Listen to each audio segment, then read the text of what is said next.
आपका news India में मैं हूं आपके साथ उमंग माथुर और आप देख रहे हैं अपना उत्तराखंड। आइए शुरुआत करते हैं बुलेटिन की उत्तराखंड की कुछ प्रमुख खबरों के साथ। मुख्यमंत्री त्रिवेंद्र सिंह रावत के हल्द्वानी दौरे का शुक्रवार को दूसरा दिन है और इस दौरान मुख्यमंत्री त्रिवेंद्र सिंह रावत ने सर्किट हाउस में अधिकारियों के साथ बैठक की। इस बैठक में अधिकारियों के साथ विकास कार्यों की समीक्षा और अधिकारियों को मुख्यमंत्री द्वारा घोषित किए गए सभी कार्यों में तेजी लाने के निर्देश दिए गए। अधिकारियों के साथ बैठक के बाद मुख्यमंत्री ने हल्द्वानी में उत्तराखंड मुक्त विश्वविद्यालय के प्रशासनिक भवन का लोकार्पण और कुलपति आवास, विज्ञान भवन, अतिथि गृह, बहुउद्देशीय भवन तथा कर्मचारी आवास का शिलान्यास किया, जिसके बाद मुख्यमंत्री देहरादून के लिए रवाना होंगे।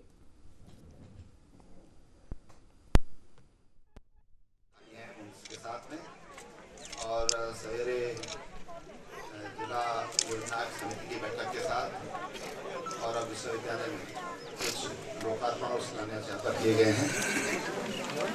अभी तक लगभग 20 घंटे 18 घंटे से मैं इधर क्षेत्र में हूँ। एक तो मैं जो मुझे सबसे बड़ी खुशी भी है और जो मुझे यहाँ पर अनुभूति भी है, जो पत्नी का पति की पैतृक संपत्ति में जो अधिकार का निर्णय राज्य की कैबिनेट ने लिया है, उसका पूरे राज्य में और राज्य के बाहर व्यापक।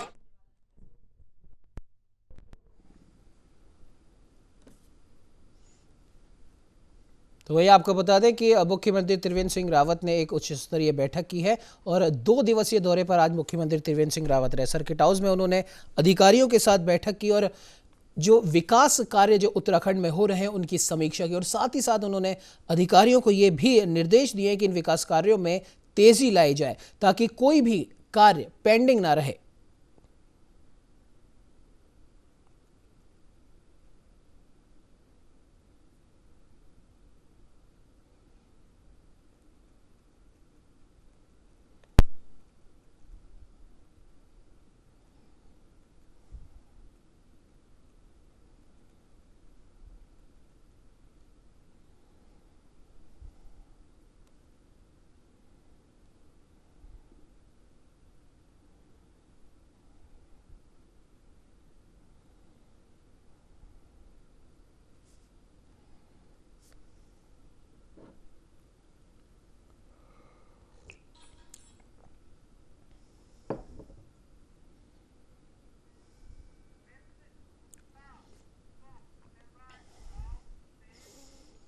तो इस खबर पर ज्यादा जानकारी के लिए हमारे साथ उत्तराखंड के ब्यूरो हेड भूपेंद्र गुप्ता जी जुड़ चुके हैं। भूपेंद्र जी, आज मुख्यमंत्री का जो दौरा जो वहां पर है उसके तहत कई अधिकारियों के साथ उन्होंने एक समीक्षा बैठक भी की और उसमें उत्तराखंड सरकार द्वारा किए जा रहे जो विकास कार्य हैं उनके बारे में अधिकारियों से जाना कि अभी कौन सा जो कार्य है वो किस स्टेज पर है और इन सभी कार्यों में तेजी लाने के आदेश भी दिए हैं। क्या कुछ अपडेट है भूपेंद्र जी इस खबर पर? जी देखिए, मुख्यमंत्री ने कल यहाँ शाम को 4 बजे पहुंचे थे और आज करीब 2 बजे तक यहाँ रहे। 18 से 20 घंटे का समय उन्होंने हल्द्वानी में गुजारा और इस दौरान उन्होंने जो है कार्यकर्ताओं से बैठक जो है करी। उसके साथ साथ जो है विधायक हैं, दायित्वधारी हैं, राज्य मंत्री हैं, उनसे मुलाकात करी। उनसे भी जो है जो जिले में विकास योजनाएं चल रही हैं प्रदेश सरकार की, केंद्र सरकार की, उनका जो है ब्यौरा समझा कि किस योजना में क्या दिक्कत आ रही है, कहाँ तालमेल बिगड़ रहा है, कहाँ बजट की कमी हो रही है, कहाँ पे फॉरेस्ट की दिक्कतें आ रही हैं। उसके साथ साथ जो है उन्होंने जो है जब ये पूरी जानकारी एकत्र कर ली तो आज जो है जिले के अधिकारियों के साथ बैठक करी और उनको ये साफ निर्देशित किया कि जो योजनाएं हैं उनमें एक तो पहले उनको समय पे पूरा कर लिया जाए। बजट सत्र शुरू होने वाला है, बजट प्रदेश का आने है, उसको लेकर के ताकि जो योजनाएं हम नई योजना लाना चाह रहे हैं उनको हम पहले समझ लें, देख लें, उसका ग्राउंड लेवल पे किस तरीके से एक्शन रिएक्शन आएगा उसको समझने की कोशिश कर लें। उसके अलावा जो नई योजनाएं हमको लानी है अगले साल प्रदेश में, उन योजनाओं को किस तरीके से हम ला सकते हैं, उस पर अधिकारियों के साथ उन्होंने चिंतन मंथन करा है, चर्चा करी है और साथ ही साथ उन्होंने साफ इंस्ट्रक्शन दिया कि जो काम बचे हुए हैं उन कामों को तेजी पे लाई जाए और जो बजट है उसको पूरा टाइमली खर्च कर लिया जाए। तो ये हम कह सकते हैं कि जो है पहले अधिकारियों अपने पार्टी कार्यकर्ताओं के साथ, संगठन के दायित्वधारियों के साथ मीटिंग करी और उस पर जो फीडबैक मिला उसके बाद उन्होंने अधिकारियों को इस दिशा में निर्देशित किया है। जी बिल्कुल भूपेंद्र जी, और साथ ही साथ आपसे जानना चाहेंगे कि वो कौन से प्रमुख कार्य हैं। एक जो सभी को पता है, उत्तराखंड के लिए ऑल वेदर रोड एक बहुत महत्वपूर्ण प्रोजेक्ट है। उसके साथ साथ अभी हरिद्वार में कुंभ भी शुरू होने वाला है और ऐसे में चमोली आपदा भी हो जाती है। तो अगर इन तीनों खबरों को एक साथ जोड़कर हम देखें, क्योंकि एक तो विकास की खबर है, एक पर्यटन की खबर है और दूसरा एक आपदा की खबर है, तीनों कहीं ना कहीं आपस में कनेक्ट भी होती हैं। तो इन तीनों खबरों को जोड़कर अगर देखा जाए तो कोई ऐसे विशेष दिशा निर्देश जारी किए गए हैं? जी देखिए, बिल्कुल साफ, बिल्कुल सही कहा आपने कि ये तीनों अलग अलग मुद्दे थे और तीनों इन मुद्दों के अलावा भी जो और मुद्दे हैं उन पे भी जो है सीएम त्रिवेंद्र सिंह रावत काफी गंभीर दिखाई दिए। उनका साफ इंस्ट्रक्शन है कि जो हमारे जो योजनाएं हैं, वो चाहे अगर हम बात करें 4 लेन की बात करें, ऑल वेदर रोड की बात करें, या उसके अलावा जो आपने कुंभ की चर्चा करी, वो कुंभ की बात करें, तो उनका जैसे ये कहना है कि कुंभ अगर होगा तो हम सुरक्षा के लिहाज से सुगम कुंभ और भव्य कुंभ की जो है परिकल्पना है, जो 1 अप्रैल से शुरू होगा और 31 दिन का कुंभ मनाया जाएगा। लेकिन उसमें साफ इंस्ट्रक्शन दिए कि जो तमाम श्रद्धालु हैं, तमाम जो आने वाले देश विदेश से आने वाले हमारे जो सैलानी हैं, श्रद्धालु हैं, वो पहले कोविड के पूरा गाइडलाइन का अनुपालन करेंगे। उस दिशा में उन्होंने एकदम क्लियर इंस्ट्रक्शंस जारी करे। उसके अलावा जैसे आपने कहा, अभी देखिए जैसे जमरानी बांध यहाँ कुमाऊं की सबसे बड़ी महत्वाकांक्षी परियोजना है, जो कम से कम 4 दशकों से लंबित पड़ी हुई थी, उसको लगभग फाइनल स्टेज पर ला दिया गया है। वहाँ का अब जो है इंस्ट्रक्शन दिए हैं कि किस तरीके से वहाँ के जो लोग हैं, गांव हैं, करीब 1 दर्जन के आसपास गांव आ रहे हैं, उनको विस्थापित किया जाए। उन विस्थापित करने के साथ उनकी जगह बात कर ली जाए। जो हमें अभी शहरों में लगातार जो हमारे पर्यटक आते हैं, उनको यहाँ पे किसी प्रकार की जो है यातायात में ना फंसना पड़े, जाम से ना जूझना पड़े, इस दिशा में जो हमें फ्लाईओवर बनाने हैं, उसको लेकर के स्थानीय लोगों से चर्चा कर ली जाए। जो नेशनल हाईवे बन रहे हैं, उसके आसपास के इलाकों में किस तरीके का डेवलपमेंट करना है, किस तरीके से हमें नए प्रोजेक्ट यहाँ पे लाने हैं, उस दिशा में भी जो है लगातार बैठक कर दी जा रही है और साफ इंस्ट्रक्शन दिए जा रहे हैं। तो इस तरीके तो ये तमाम बातें हैं, स्थानीय विधायकों से, राज्य मंत्रियों से बात करी जा रही है, इंस्ट्रक्शन दिए जा रहे हैं। उसके बाद अधिकारियों के बाद उनसे फीडबैक लिया जा रहा है कि अधिकारी इस दिशा में थोड़ा सा तेजी दिखाएं। और इस समय क्योंकि देखिए अगले साल चुनाव होना है यहाँ पे भानु, तो इसको जो है हम ये साफ कह सकते हैं कि ऐसी स्थिति में जो मुख्यमंत्री हैं 4 सालों में इस साल जो है काफी एक्टिव मोड में दिखाई दे रहे हैं और जो है एनर्जी से लेवरेज है, कार्यकर्ताओं से सीधा संवाद कर रहे हैं, जनता के साथ जो है सीधे जाकर के उनको बता रहे हैं कि हमारी 4 साल की तमाम योजनाएं जो हैं वो आपके लिए यही है, सेंट्रल की तरफ से हम ये चीजें लाए हैं। ऑल वेदर रोड की बात करें या उसके अलावा तमाम जो है पर्वतमाला श्रृंखलाओं के तहत जो हमारे हो रहे हैं, अड़क आपसी कनेक्टिविटी की बात करें, रेल परियोजनाओं की बात करें, नैनीताल में जो है टूरिज्म हब को बनाने की बात करी। बिल्कुल भूपेंद्र जी, और साथ ही साथ अगर देखा जाए तो मुख्यमंत्री त्रिवेंद्र सिंह रावत ने पौड़ी, उत्तरकाशी और रुद्रप्रयाग में करीब 350 घोषणाओं में से 206 पूरी हो चुकी हैं और खुद मुख्यमंत्री ने संज्ञान लिया है कि जो भी योजनाएं बाकी रह गई हैं उनके पीछे की सबसे बड़ी वजह यही है कि इन योजनाओं की समीक्षा नहीं की गई कि कौन सी योजना किस स्तर पर कहां पर अटकी पड़ी। अगर इनकी समय से समीक्षाएं होती तो शायद आज 95% जो घोषणाएं की थी और उन घोषणाओं को लेकर जो योजनाएं थी वो पूरी हो चुकी होती। क्या कहना है सर आपका? नहीं, बिल्कुल आपने सही कहा कि देखिए जो है तमाम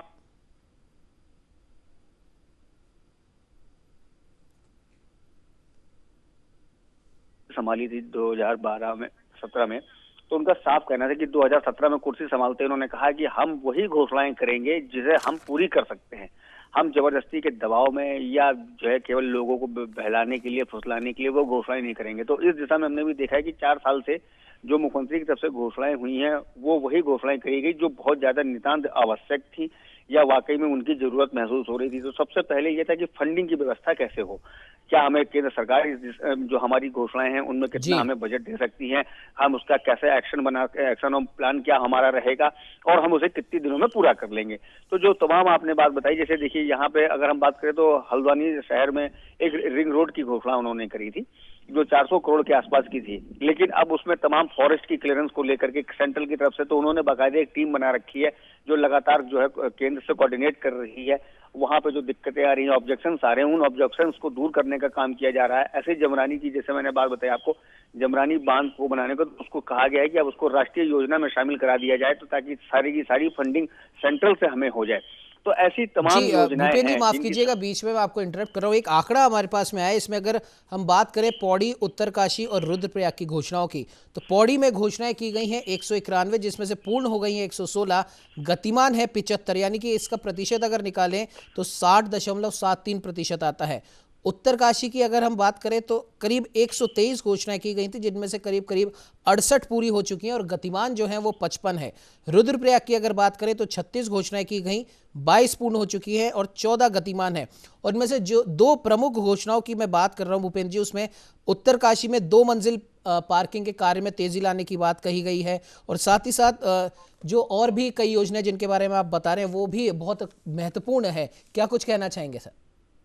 जी बिल्कुल, देखिए जो आपने आंकड़ा दिया, इसी तरीके का आंकड़ा देखिए इन 3 जिलों के बाद जो है उन्होंने नैनीताल और अल्मोड़ा जिले की भी जो है यहाँ घोषणाओं की जो उन्होंने करी थी उसकी भी समीक्षा करी है, जिसमें से यहाँ पे हम अपने दर्शकों को बता दें कि करीब हम जो इन्होंने 163 घोषणाएं नैनीताल जिले में थी, जिसमें से कम 101 योजनाओं को पूरा कर लिया गया है। तो इसी तरीके से अल्मोड़ा जिले की भी घोषणाएं हैं।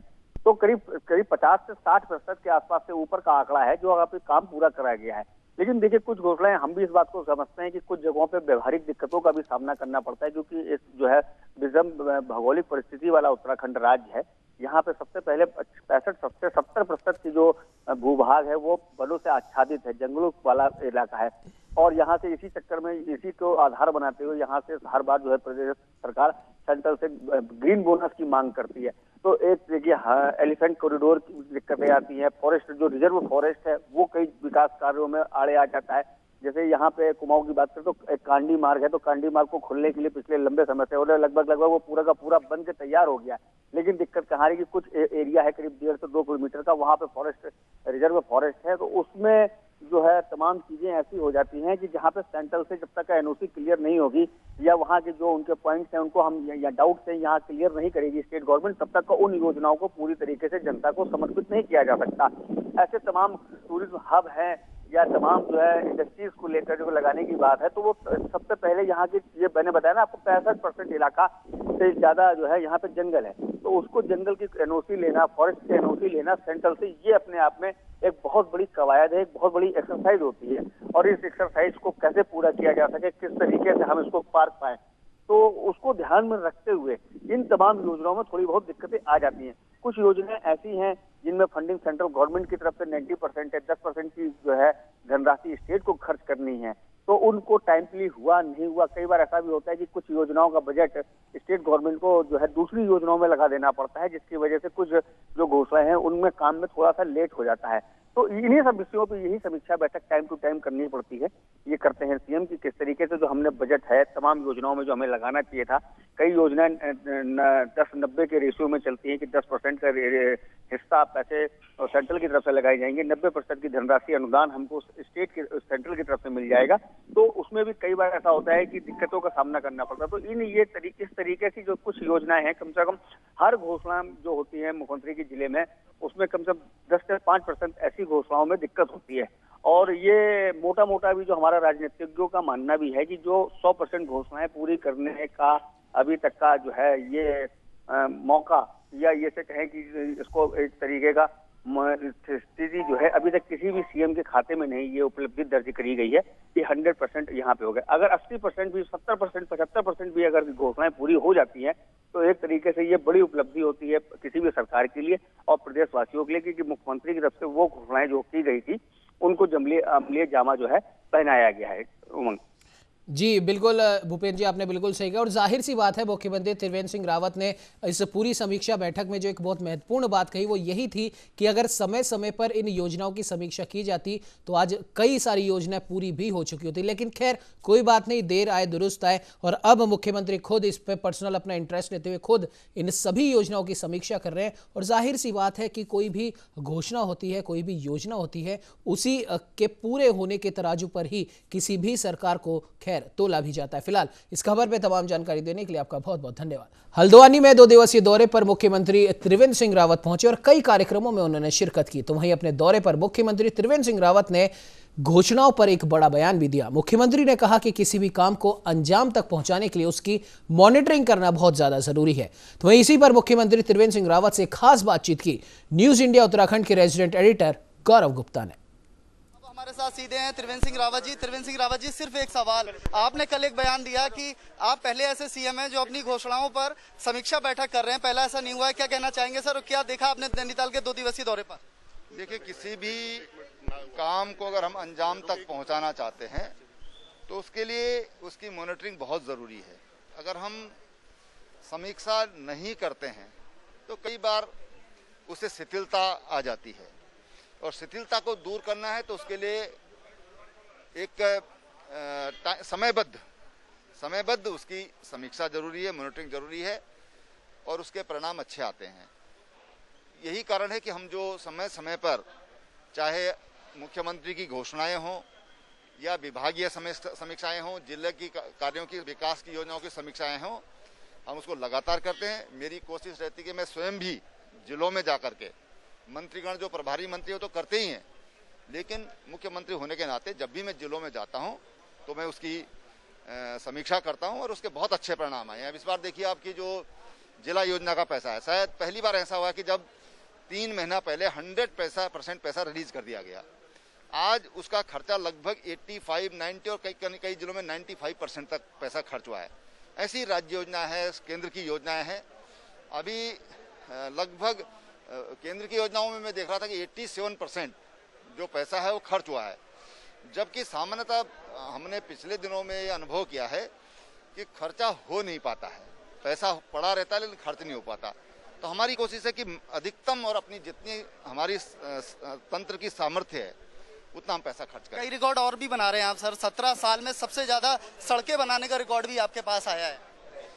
जी, जो रूरल कनेक्टिविटी से संवाद कर रहे हैं, तो पूरी तरह से अब उनका जो अगला लक्ष्य है, उन्होंने साफ तौर पर कहा, पिछले साल जिस तरह से उन्होंने गैरसैंण में राजधानी का ऐलान किया था कि ग्रीष्मकालीन राजधानी वहां पर रहेगी, और इसके बाद अब 1 मार्च से गैरसैंण में ही सत्र शुरू होना है। लगातार वहां के अधिकारी गैरसैंण के बजट के लिए जुट गए हैं। लगातार सीएम का समीक्षा बैठकों का दौरा हो या फिर लगातार जिलों में जाने का कार्यक्रम हो चल रहा है। अपने सहयोगी मुकेश सक्सेना के साथ गौरव गुप्ता, न्यूज इंडिया, हल्द्वानी। तो उत्तराखंड के चमोली में आई भीषण आपदा के बाद से अब तक करीब 62 लोगों के शव बरामद हो चुके हैं, जबकि तपोवन टनल में फंसे कई लोगों के लिए रेस्क्यू ऑपरेशन 13वें दिन भी जारी है। तो वहीं 28 मानव अंग भी यहां पर बरामद हुए हैं। बरामद किए गए शवों में से 33 लोगों की शिनाख्त भी हो गई है, जबकि 1 मानव अंग की पहचान भी हो गई है, जिनको उनके परिवारजनों के सुपुर्द कर दिया गया। आपको बता दें कि आपदा में अभी भी 143 लोग लापता बताए जा रहे हैं। लोगों को ढूंढने के लिए आईटीबीपी, एनडीआरएफ, एसडीआरएफ टीमों का सर्च अभियान लगातार जारी है।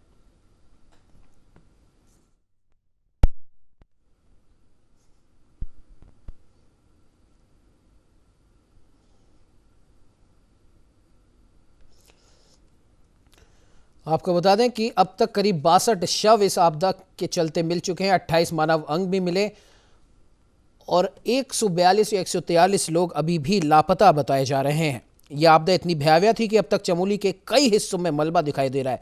यह मलबा भी अब एक प्रकार से चट्टान की तरह हो गया। इसे खोद कर एनडीआरएफ, एसडीआरएफ और उत्तराखंड पुलिस रेस्क्यू ऑपरेशन को अंजाम दे रही है।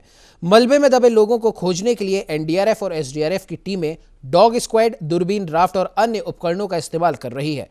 अधिकारियों ने बताया कि तपोवन टनल में अभी भी बड़ी संख्या में लोगों के होने की आशंका है। कीचड़ और दलदल होने के चलते रेस्क्यू में थोड़ी दिक्कतें आ रही हैं। लोगों के शव खराब न हो, इसीलिए रेस्क्यू ऑपरेशन को भी संभाल कर चलाया जा रहा है।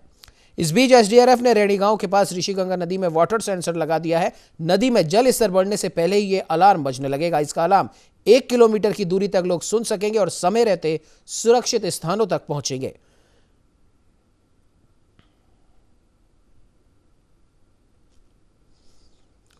तो वहीं आपको बता दें कि चमोली के तपोवन इलाके में रविवार 6 फरवरी की सुबह करीब 10:30 बजे ग्लेशियर टूटकर ऋषिगंगा में गिर गया था और इसके आसपास के इलाकों में बाढ़ आ गई और यही नदी रैणी गांव में जाकर धौली गंगा से मिलती है, इसलिए इसमें भी जल स्तर बढ़ गया। इससे दोनों नदियों के किनारे बसे घर बह गए। इसके अलावा 2 पावर प्रोजेक्ट और बॉर्डर रोड ऑर्गेनाइजेशन का बनाया ब्रिज भी तबाह हो गया। इस आपदा में 206 लोगों के पहले लापता होने की बात सामने आई थी, जिनमें से अभी तक 143 या हम कह सकते हैं कि 142 लोग अभी भी लापता बताए जा रहे हैं। तो वहीं इस खबर पर ज्यादा जानकारी के लिए हमारे साथ हमारे संवाददाता गंभीर बिष्ट जुड़ चुके हैं। गंभीर जी, जानना चाहेंगे कि अभी तक क्या कुछ अपडेट चमोली आपदा के रेस्क्यू ऑपरेशन को लेकर है? जी मैं आपको ये बता दूं कि आज तक जो अभी तक जो है कि 62 शवों को जो है कि रिकवर कर दिया गया है। 27 जो मानव जो बॉडीज के जो पार्ट्स हैं उनको भी रिकवर कर दिया गया है। उनके जो है पोस्टमार्टम हो चुके हैं और उनके जो है कि जो डीएनए उनको जो है कि सैंपल कर दिया गया है।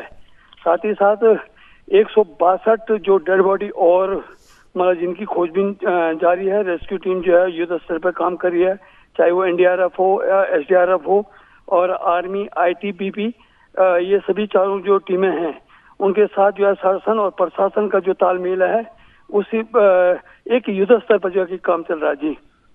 जी बिल्कुल गंभीर जी, और जानना चाहेंगे जिस प्रकार से वहां पर लगातार शव तो मिल ही रहे हैं, साथ ही साथ मानव अंग भी वहां पर बरामद हो रहे हैं, अभी तक टनल में और कितना डिस्टेंस अभी और बचा हुआ है? जी मैं आपको ये बता दूं कि टनल के अंदर पानी आने से जो रेस्क्यू के कार्य में दिक्कतें आ रही थी, तो उस कारण से वहां पर जो कि मैन पावर ही जो है अंदर अभी काम कर रही है, मशीनें काम नहीं कर रही है, क्योंकि अंदर से जो पानी निकालने के लिए बिल्कुल मोटर लगाई गई है, उसे जो है कि पानी बाहर निकाला जा रहा है और साथ ही साथ जो है कि मैन पावर के माध्यम से जो है कि अंदर जो है काम चल रहा है।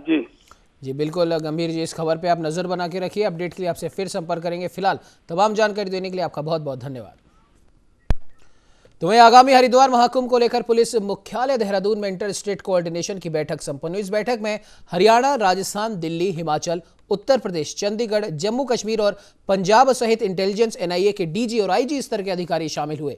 डीजीपी अशोक कुमार की अध्यक्षता में शुरू हुई कुंभ की हाई लेवल बैठक में कुंभ में अन्य राज्यों से सहयोग और तमाम व्यवस्थाओं को लेकर चर्चा की गई। आपको बता दें कि 1 अप्रैल से 30 अप्रैल तक हरिद्वार में महाकुंभ का आयोजन होना है और इसे लेकर यातायात प्रबंधन, सुरक्षा और कोविड गाइडलाइंस का पालन करने पर विस्तृत चर्चा की जानी है। साथ ही बैठक में दूसरे राज्य से आए पुलिस अधिकारियों को यह भी बताया जाएगा कि उनके जिले या फिर राज्य से आने वाले श्रद्धालु 72 घंटे पहले ही RT-PCR की रिपोर्ट साथ लेकर आए।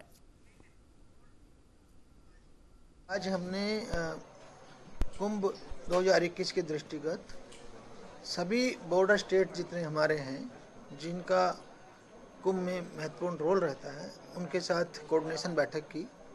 इसमें UP police, Delhi police, Haryana police, Himachal Pradesh, Punjab, Jammu Kashmir और राजस्थान, इतने राज्यों की पुलिस, उनके आईजी और एडीजी लोग